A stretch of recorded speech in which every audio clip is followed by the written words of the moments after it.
Hey everyone, Python के part 9 में स्वागत है। फिर से मिलेंगे तुमसे फिर से। देखो, इस पार्ट में हम लोग देखेंगे सेट क्या होता है पाइथन में। लिस्ट, टपल, डिक्शनरी तो बहुत देख लिया, अब सेट को भी देख लेते हैं। देखो, प्रैक्टिस ज़्यादा इम्पोर्टेंट है पढ़ने से, लेकिन पढ़ना भी बहुत इम्पोर्टेंट है, क्योंकि समझ में नहीं आएगा तो प्रैक्टिस क्या खा करोगे। इसीलिए तुम पहले पढ़ लो। देखो, गौर करना है अगर तुम लोग को, तो तुम लोग अभी देख सकते हो। यहाँ पे लिखा है set is an unordered collection of distinct item. Set is defined by value separated by comma inside braces. तुम लोग को याद होगा जो हम लोग डिक्शनरी बनाए थे, वो डिक्शनरी ये वाला ब्रैकेट से बनाए थे हम लोग। उसी सेम ब्रैकेट से हम लोग सेट्स भी बनाएंगे। अब तुम लोग कंफ्यूज हो जाओगे कैसे, तो प्रैक्टिकल देखेंगे अभी हम फिलहाल तो। We can perform operation on two sets like onion intersection. Sets contain only unique value. They eliminate duplicate automatically. Since sets are unordered collection or element, indexing has no meaning. Hence the slicing operator does not works.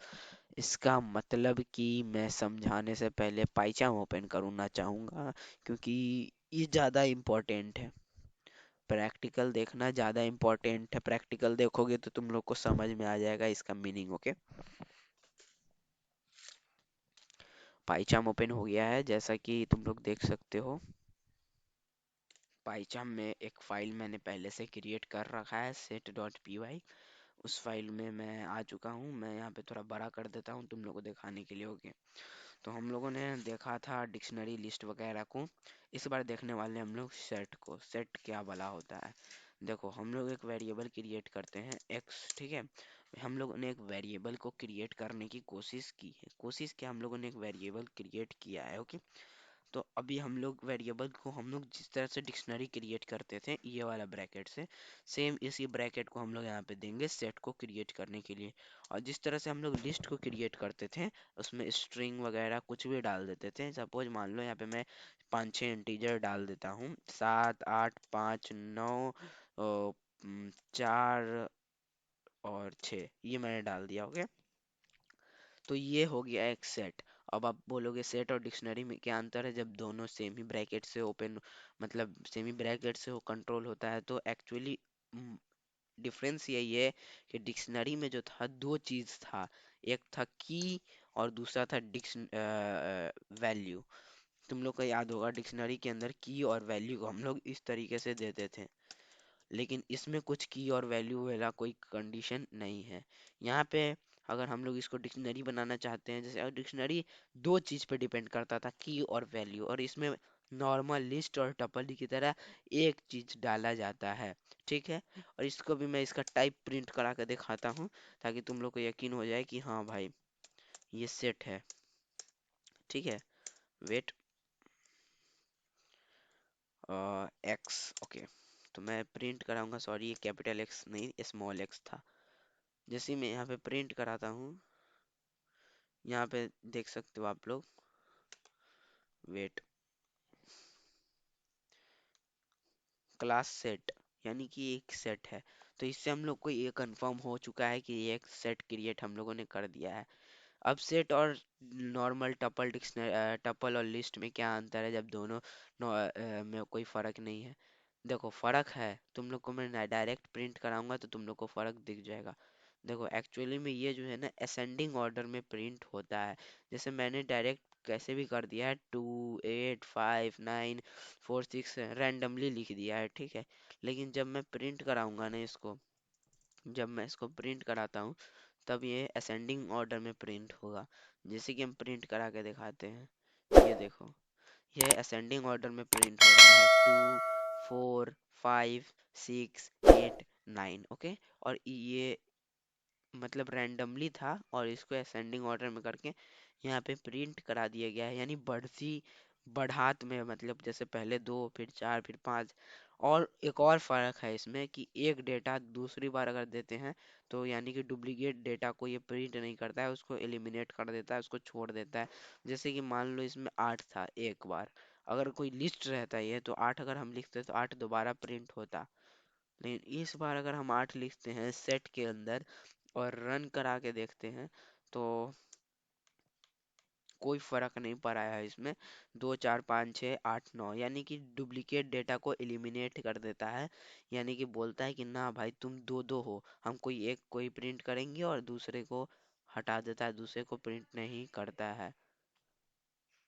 तो इससे आप लोगों का concept अभी clear हो गया होगा, मतलब कि सेम डेटा को प्रिंट नहीं करता है। सपोज मैं यहाँ पे कोई स्ट्रिंग डाल देता हूँ, रैट।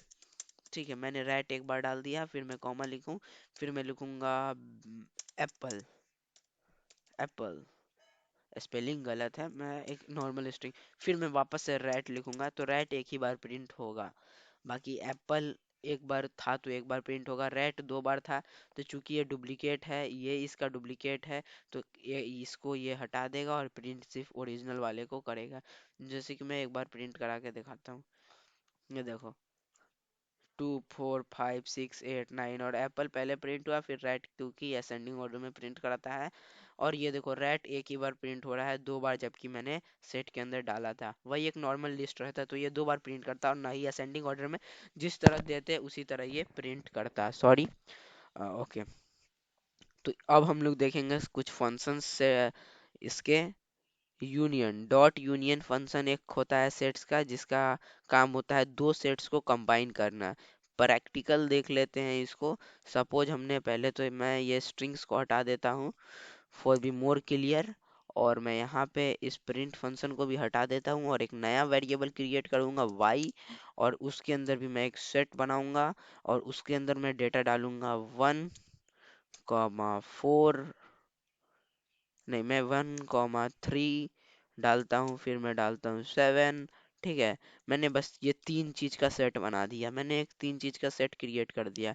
अब मैं इस फंक्शन का यूज करके दोनों सेट को कंबाइन कर सकता हूँ, यानी दोनों सेट को एक नए सेट के रूप में मैं लिख सकता हूँ। तो अब एक प्रिंट स्टेटमेंट को हम लिखते हैं, प्रिंट, और फिर हम चाहते हैं यूनियन फंक्शन को, यानी दोनों को जोड़ना है। तो हम लोग यूनियन फंक्शन, देखो यहाँ पे बहुत सारा फंक्शन आ जाता है।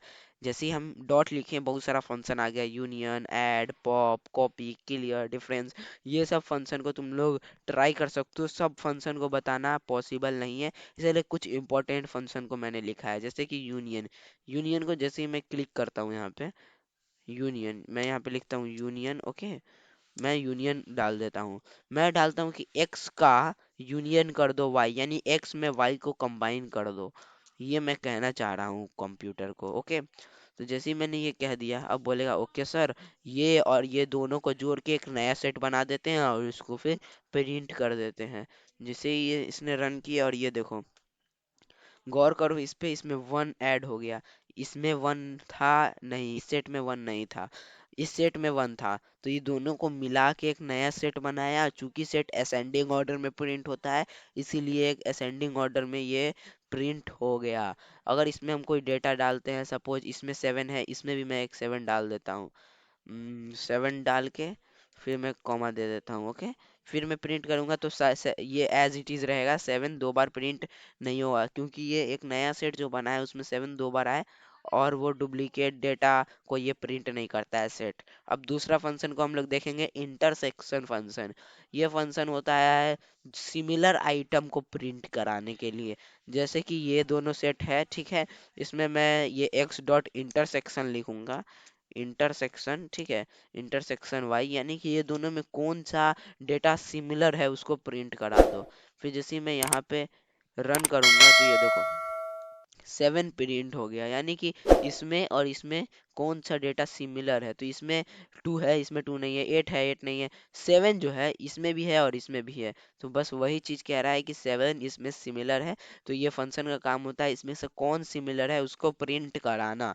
तो उसको यहाँ पे ये प्रिंट करा दिया है। ओके, कोई दिक्कत परेशानी? तो यही था हमारा आज का वीडियो में, बस हम लोगों ने सेट को पढ़ा, उसका कुछ फंक्शंस देखे, और भी बहुत सारे फंक्शन होते हैं, उसको हम आगे देखेंगे। बाकी घर पे जाकर तुम लोग प्रैक्टिकल करना है इन सब चीज़ों का। बाकी सब्सक्राइब भी कर कर देना।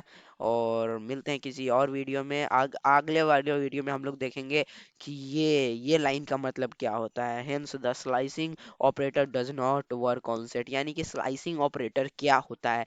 स्लाइसिंग ऑपरेटर कुछ होता है, इसको हम लोग पार्ट 10 में देखने वाले हैं और बहुत मजा आएगा, उसको स्किप मत करना। थोड़ा लंबा होगा वो, लेकिन बहुत मजा आने वाला है और मजा के साथ उसको पढ़ेंगे, ठीक है। तो अभी से ही एक्साइटमेंट है। तो आज के लिए इतना ही, मिलते हैं कि अगले वीडियो में, तब तक के लिए बाय बाय।